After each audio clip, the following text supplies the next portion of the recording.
দর্শক বন্ধুরা, আজ একজন বিখ্যাত ছড়াকারের ছবি আঁকব। তাকে ছন্দের জাদুকর বলা হয়। তিনি আর কেউ নন, আমাদের সবার প্রিয় সত্যেন্দ্রনাথ দত্ত।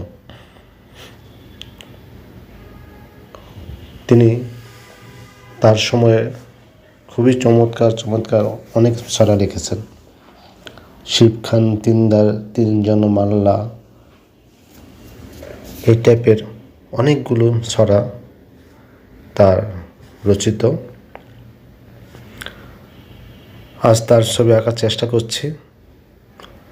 তার কোনো রঙিন ছবি আমি পাইনি, সাদা কালাম ছবি। ওই সময় অবশ্য সাদা কালার ছবি ছিল, সেটাই দেখি আঁকার চেষ্টা করলাম। ভালো লাগলে লাইক দেবেন। Bye bye.